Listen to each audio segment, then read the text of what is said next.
Literally one right here. Molly's Game. Molly's Game stars Jessica Chastain, Idris Elba, and Kevin Costner.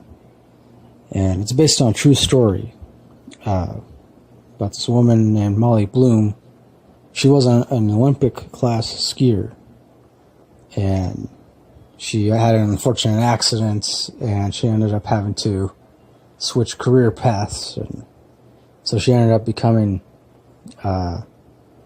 she got involved in the world of gambling, and she eventually ended up running like the world's most exclusive high-stakes poker game, and she ran it for like a decade before she was arrested in the middle of the night by the FBI. And but a lot of her players included Hollywood royalty, like sports stars, business titans, and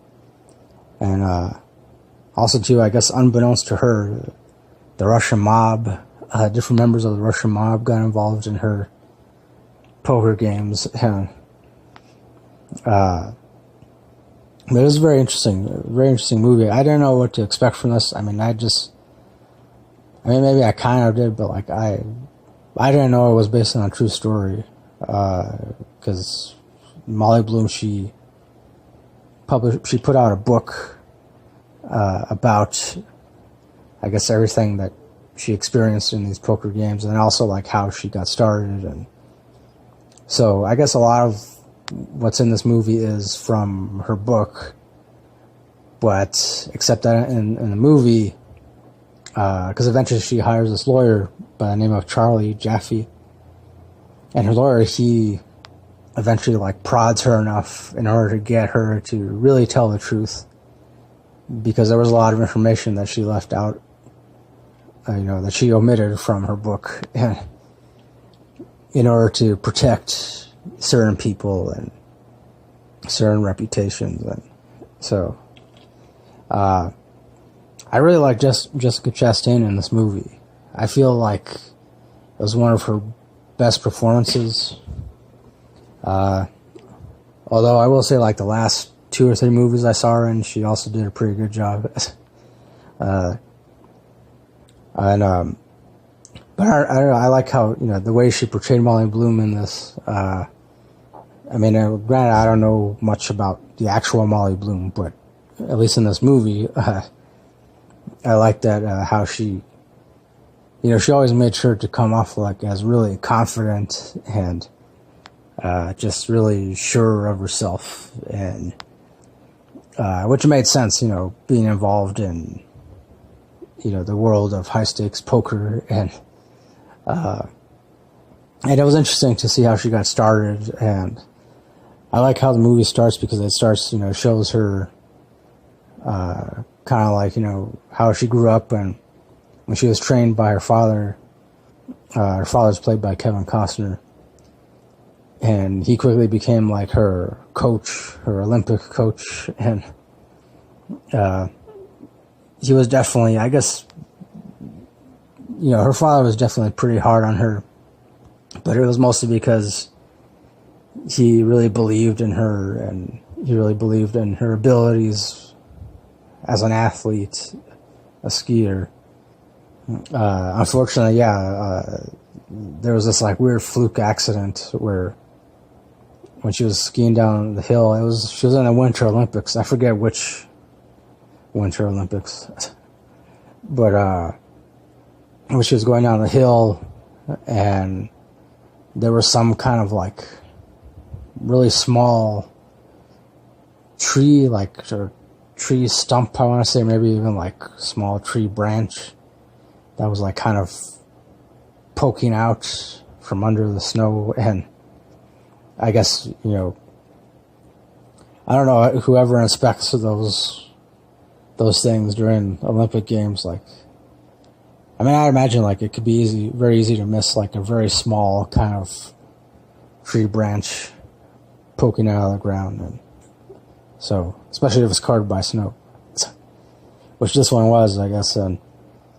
so yeah, unfortunately, she ended up going over it, and then it threw her off balance, and she just went flying. She went up into the air and just like ended up rolling, and then landed pretty hard on the ground, and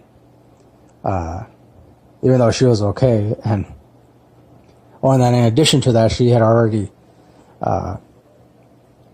she had already been, when she was a little girl, she was diagnosed with having scoliosis, which I guess has something to do with having a curved spine, and so she got it corrected, but I guess after she had that accident, it messed up her spine even more, and so that was it.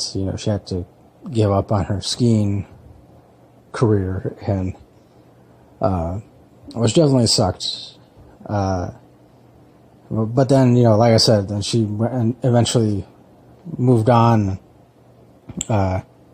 She moved out to LA, stayed with a friend, and then just got involved in like things like waitressing and being a secretary, and that's how she ended up being like an assistant for this guy who ran a high stakes poker game at some place called the Cobra Lounge in LA, and then I guess during different times of the month, they would have these like secret poker games, and I was also surprised to see that Michael Cera, the actor Michael Cera, was in this.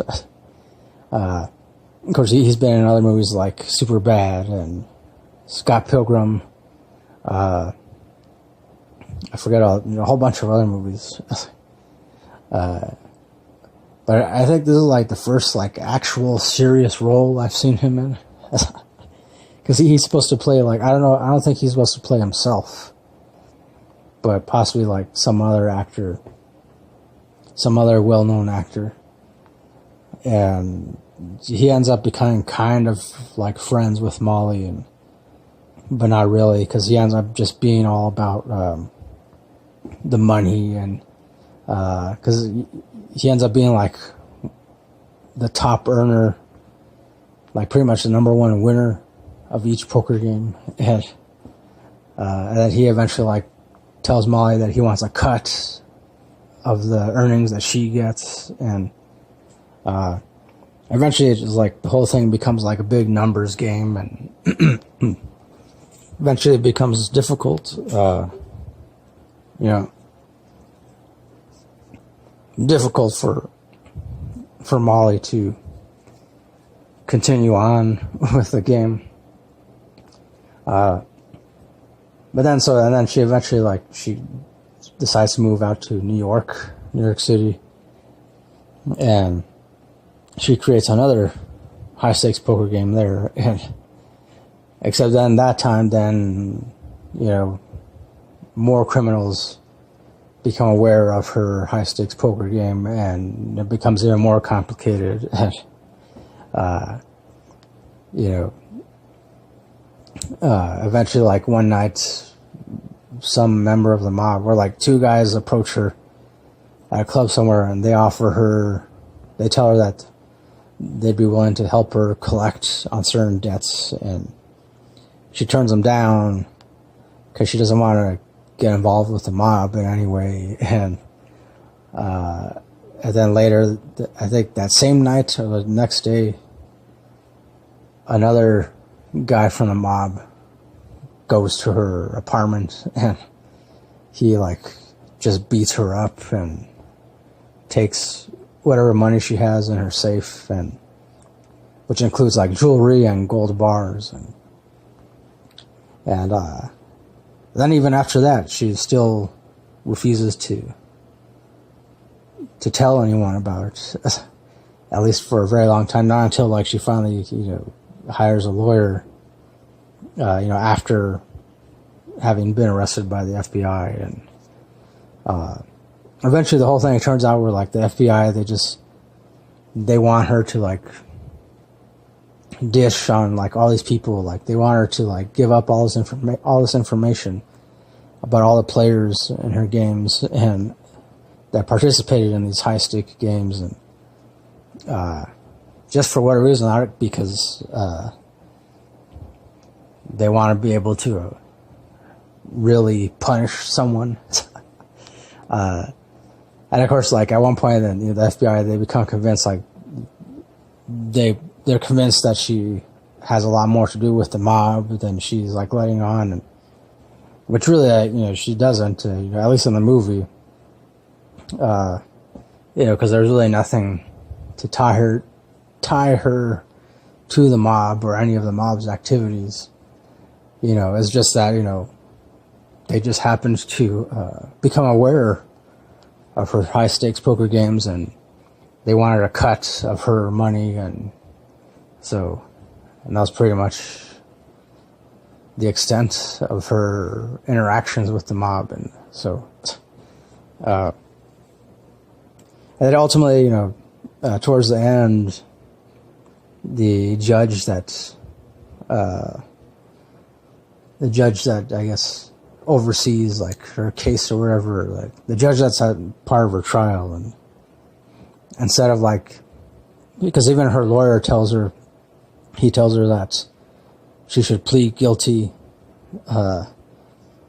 either she pleads guilty or she makes a deal, but part of the deal would involve her handing over a lot of information about the different people that were the different players from her high stakes poker games, and again, which included, like, actors, producers, writers, and athletes, a lot of, I guess, supposedly well-known people, but she refused to hand over that information because,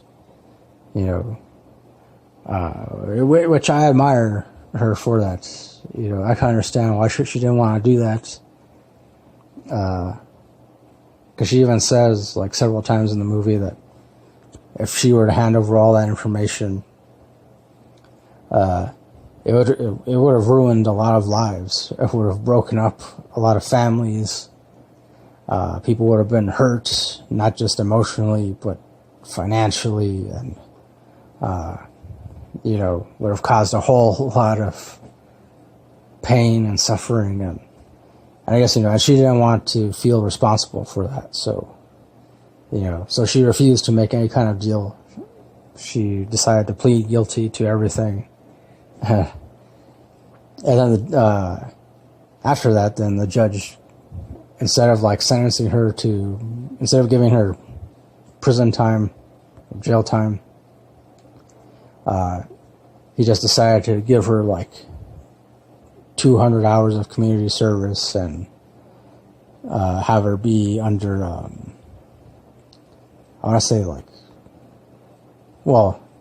be on parole or something like that, and she would have to check in, I guess, I don't know, like a couple of times a month or something like that, or every other week. And so, yeah, she ended up getting off, I guess, relatively easy. Which I thought was interesting, because I expected that the judge was going to be real strict, like real harsh on her, but no, he was, he seemed like even he pretty much, even he didn't believe that she should, hand over all this information about all these different players, and just because the FBI was pressuring her to do it, which definitely made sense. To me, it made sense. So, I'm glad that the judge was kind of, like, on the same level with that. And so, yeah. I mean, it was definitely, I guess, not like the happiest of endings, but still interesting nonetheless, I mean, I don't really think I spoiled anything. Or maybe I did. No, there's a lot of stuff that I left out, and I mean, because it's, it's a biographical, memoir-like kind of movie, I guess, and a lot of the information, pretty sure you can look up, and but I guess for me, like, I liked the performances in this movie, and again, especially Jessica Chastain's performance throughout. yeah, I think she's definitely one of my favorites. One of my favorite actresses. Yeah, I don't know. Again, the best way I can describe her performance is like confident and strong, but also like down to earth, like very realistic. And so yeah, I mean, I guess definitely after seeing this movie, it made me want to pick up the book. So at least just to kind of like skim through it, see if like it's just as interesting. So, but I don't know, because supposedly Molly Bloom left out a lot of information, and you know, she decided not to disclose a lot of things, and so yeah, I don't know. Overall, I would give the movie, I'd say I give it at least 8 out of 10, 8.5 at the most. Yeah. I would say the only thing I didn't like about this movie was if it felt a little too long. Like, it's another one of those movies that felt a little too long. But at the same time, there wasn't a lot of filler information. It was just because, you know, it happened to be a lot of information, a lot of details that were definitely necessary to her trial, necessary to her story, and in order to, you know, definitely necessary to get across to, you know, the viewer that this actually happened, and, you know, that these events really did occur. And so, yeah. So yeah, once again, I give it 8 out of 10. That'll do for my review of Molly's Game. Thanks for watching. Thanks for listening. As always, next time, don't forget, keep it real, keep on rocking, and peace.